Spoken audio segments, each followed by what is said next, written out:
Hello students, आपके पास एक काफी इंपॉर्टेंट चैप्टर है और उसका नाम है जैकोबियन। जैकोबियन जो चैप्टर है ये काफी सपोर्ट करता है हम लोगों के लिए जब हम एक कोऑर्डिनेट सिस्टम से दूसरे कोऑर्डिनेट सिस्टम में मूव करते हैं। मतलब जब दो कोऑर्डिनेट सिस्टम के बीच में हमें एक रिलेशन इस्टेब्लिश करनी होती है तो हम लोग जैकोबियन का यूज करते हैं। तो Jacobian is a term which relates one coordinate system to another coordinate system। अब ये है क्या चीज?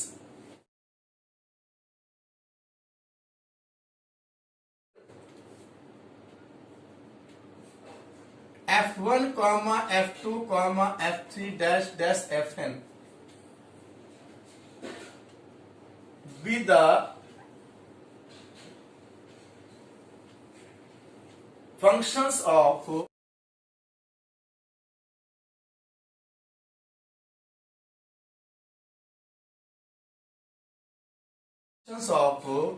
x1, x2, x3, xn। Then Jacobian of F1, F2, F3, Fn with respect to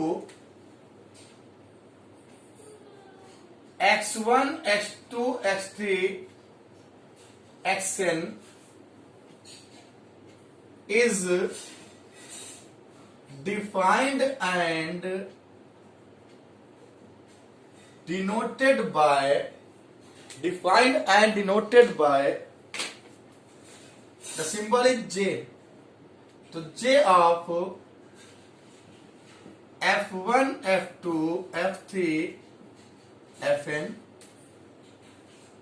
is a symbol of J for Jacobian। ये होता क्या है, इसको लिखते हैं del F1, F2, F3, Fn upon del x1, x2, x3, xn। और ये एक टाइप का डिटर्मिनेंट होता है, यानी रो कॉलम चलते इसमें है।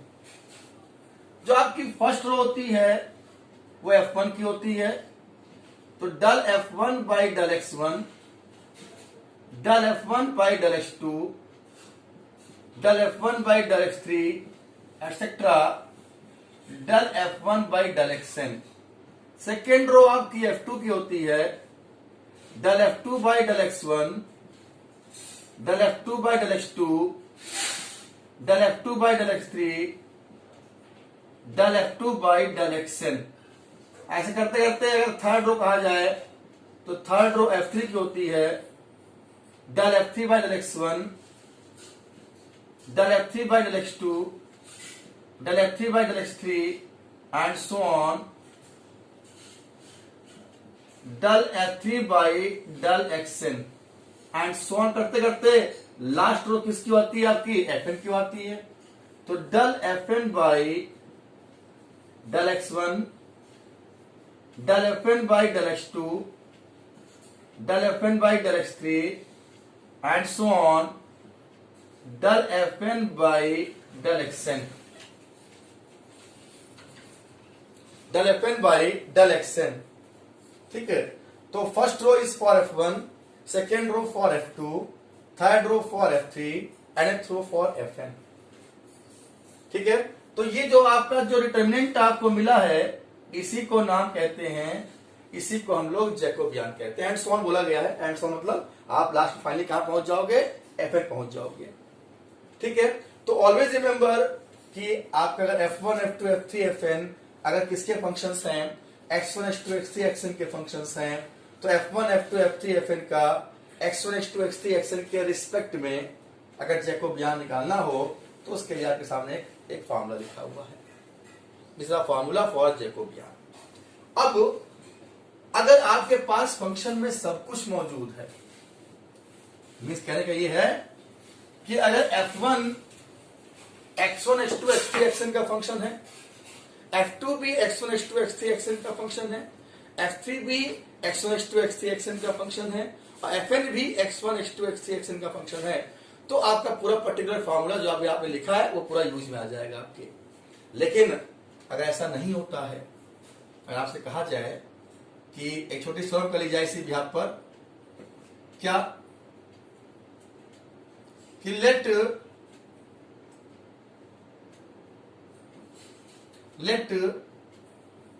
f1 जो हो वो x1 का फंक्शन हो, f2 जो हो वो x1 x2 का फंक्शन हो, f3 जो हो वो x1 x2 x3 का फंक्शन हो। ऐसे करते गए और fn में सभी आ गए fn function of x1 x2 x3 xn का हो। मीन्स कि f1 be the function of x1, f2 be the function of x1 x2, f3 the function of x1 x2 x3 and finally fn be the function of x1 x2 x3 xn। तो उस case में जो Jacobian होगा किसका, f1 f2 f3 fn का, ये आपको मिलता है del f1 by del x1 into del f2 by del x2 into del f3 by del x3 into del fn by del xn into। ये जैकोबियन तब होगा कि जब f1 केवल x1 का फंक्शन हो, f2 x1 x2 का हो, f3 x1 x2 x3 का भी हो और fn इन सब का फंक्शन। कैसे? हम जानते हैं कि अगर जैकोबियन की बात करते हैं तो फॉर्मूला क्या होता है, Jacobian of f1 f2 f3 fn, यहां कुछ भी हो सकता है, आप f1 f2 f3 fn बोल दें, आप u1 u2 u3 un बोल दें, ठीक है ना, जो फंक्शन डिफाइन किया आप उसका नाम यहां बोल सकते हैं। तो f1 f2 f3 fn this is the determinant होता है del f1 by del x1, del f1 by del x2, del f1 by del x3, del f1 by del xn। Second row किसकी होती है, f2 की होती है, del f2 by del x1, del f2 by del x2, del f2 by del x3, del f2 by del xn। Third row f3 की होती है del f3 by del x1, del f3 by del x2, del f3 by del x3, del f3 by del xn। ऐसे करते करते n पहुंच जाएंगे and so on. del fn by del x1, del fn by del x2, del fn by del x3 and finally del fn by del xn। अब बात आती है कि जब फंक्शन में सभी वेरिएबल मौजूद होते हैं, मतलब x1 भी होता है, x2 भी होता है, x3 भी होता है, xn भी होता, तो इन सबके रिस्पेक्ट में f1 का पार्शियल डेरिवेटिव मिलता। लेकिन f1 में खाली कौन है, x1। अगर f1 में केवल x1 है तो इसका मतलब आपको पता है कि f1 का x1 के रिस्पेक्ट में ही मिलेगी वैल्यू, जो मिले पता ही नहीं क्या है, क्योंकि अभी हमको पता ही नहीं है कि फंक्शन के बारे में। हाँ, ये पता है कि f1 x1 का फंक्शन है, बट कितना है ये आपको नहीं पता है, ना हमको पता है। तो ये पता आपको ये है कि f1 का x1 के रिस्पेक्ट में तो पार्शियल डेरिवेटिव मिलना मिलेगा। लेकिन हाँ, जब f1 में x2 नहीं है तो ये टर्म जीरो मिलेगा। किसी फंक्शन में से अगर वेरिएबल मिस है तो उसके रिस्पेक्ट में उसका डेरिवेटिव भी जीरो होगा और उसका पार्शियल डेरिवेटिव तो जीरो होगा। तो del f1 में del x2 भी जीरो होगा, del f1 में del x3 भी जीरो होगा, del f1 by del xn भी जीरो होगा। इसका मतलब क्या हुआ कि ये तो फार्मूला आपका हो गया, लेकिन जब हम इसकी बात करेंगे, वैल्यू की बात करेंगे, तो आपको पता है कि जब ये टर्म नहीं होगा तो यही बोलते हैं आपसे, यहाँ पे जब ये टर्म नहीं होगा तो आप यहाँ पे बोल सकते हो यहाँ कितना होगा, जीरो होगा। फिर f1 में x3 नहीं है तो ये भी आपका जीरो हो जाएगा।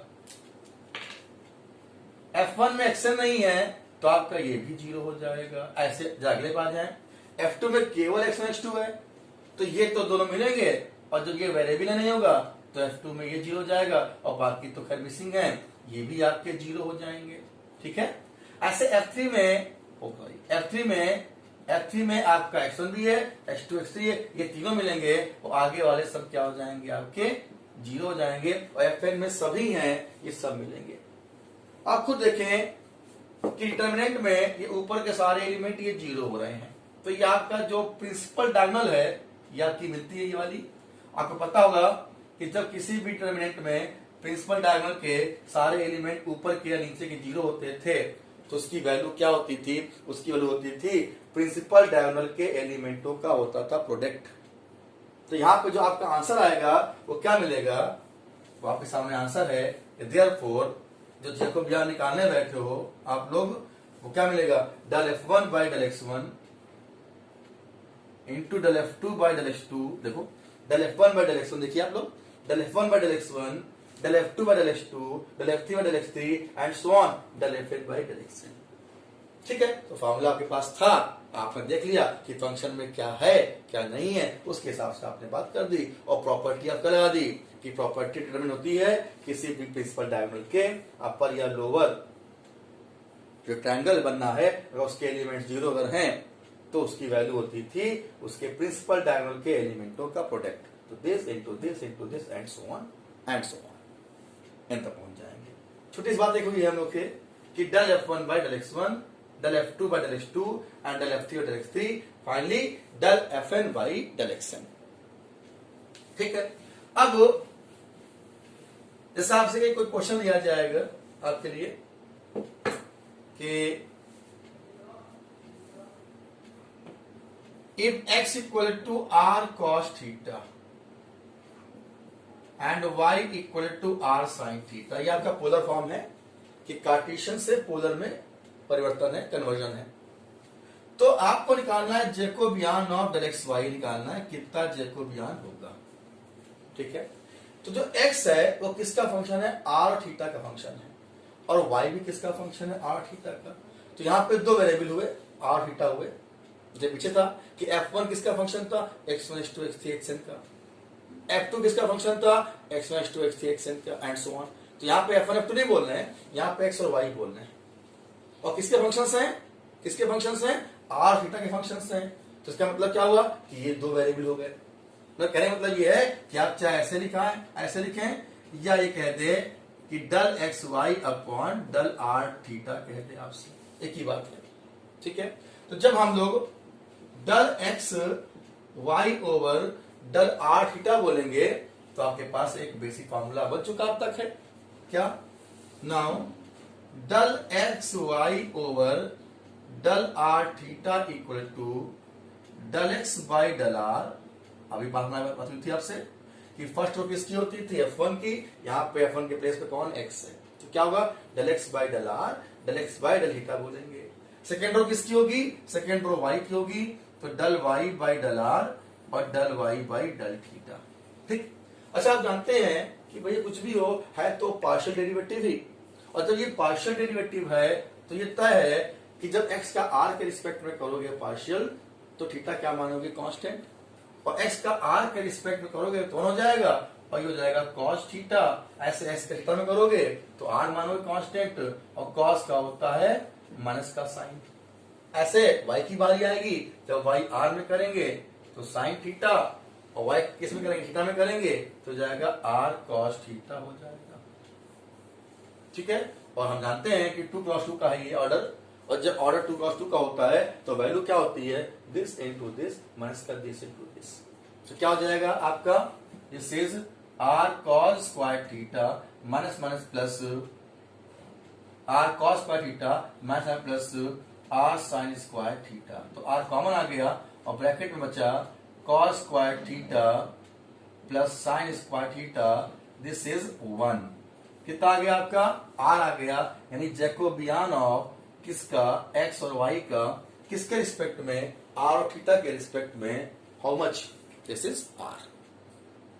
ठीक है, तो कोई क्वेश्चन हो जाए बस आपको करना क्या है, केवल पार्शियल डेरिवेटिव की बात करनी है उसके हिसाब से। तो बेसिक फॉर्मूला जहां पे होगा वहां पे ध्यान रखना हमेशा कि आपके पास कुछ वेरिएबल डिपेंडेंट होंगे और कुछ कैसे होंगे, इंडिपेंडेंट। जो इधर लिखे हुए हैं वो आपके डिपेंडेंट हैं और जो इधर लिखे हुए हैं वो आपके इंडिपेंडेंट हैं। तो ये डिपेंडेंट है और ये क्या है, आर क्या है, इंडिपेंडेंट है। तो हमेशा जब भी हम कहते हैं कि डेरिवेटिव करना है तो डेरिवेटिव हमेशा किसका होता है, डिपेंडेंट का होता है और किसके रिस्पेक्ट में होता है, इंडिपेंडेंट के रिस्पेक्ट में होता है, चाहे वो पार्शियल डेरिवेटिव हो और चाहे वो टोटल डेरिवेटिव हो। ठीक है, तो ये आपका जैकोब बयान का एक क्वेश्चन अच्छा सा था। अब अगर एक क्वेश्चन और ले लिया जाए बढ़िया सा,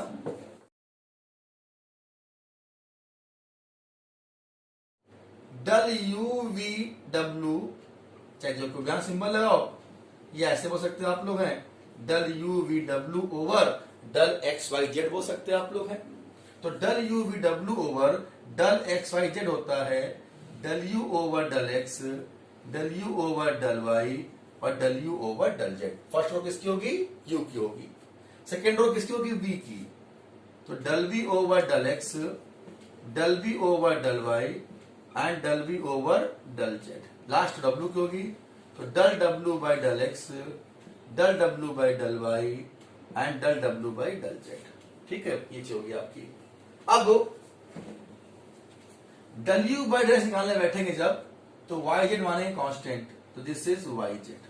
पता है एक्स में करोगे बना जाएगा, वाई में करोगे तो आपका वाई होगा तो एक्स जेड आएगा। क्यों कर क्या रहे हैं हम लोग, हैं पार्शियल डेरिवेटिव कर रहे हैं और सबको आता ही है कि जिस वेरिएबल के रिस्पेक्ट में करते हैं पार्शियल डेरिवेटिव, अदर में कोई चेंज नहीं आता है, other variable as a constant की तरह काम करते हैं। एक्स जेड, लास्ट में आपका हो गया जेड में तो एक्स वाई, फिर v किस में होगा, v का x में होगा तो x यहां पर भी x यहां पर भी है तो y प्लस जेड हो जाएगा, y प्लस जेड।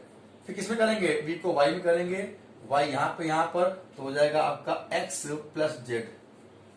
ठीक है, x प्लस जेड हो जाएगा और लास्ट जेड में करेंगे तो जेड यहां पर है तो y plus x. Last x में 1, y में 1 और z में 1।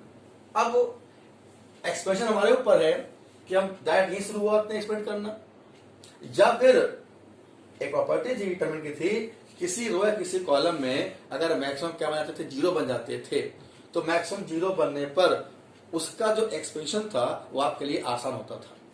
ठीक है, तो एक काम करिए जाए, एक्सपेंड करने से पहले हमको देख रहे हैं अगर यहाँ दोनों जीरो बन जाते हैं तो इजी हो जाएगा हमारे लिए। तो क्या कर लिया जाए, C2 में से क्या कर लिया जाए, C1 माइनस कर लिया जाए।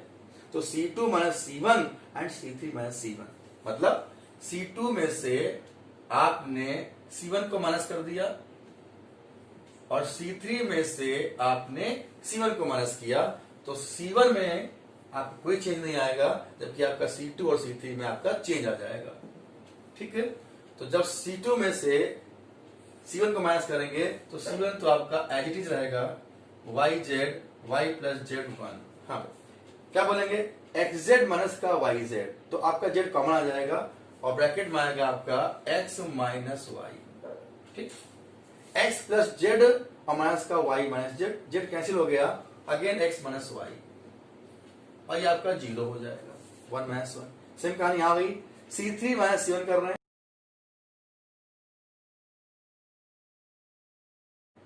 तो एक्स वाई माइनस का वाई जेड, वाई कॉमन आ गया, एक्स माइनस जेड,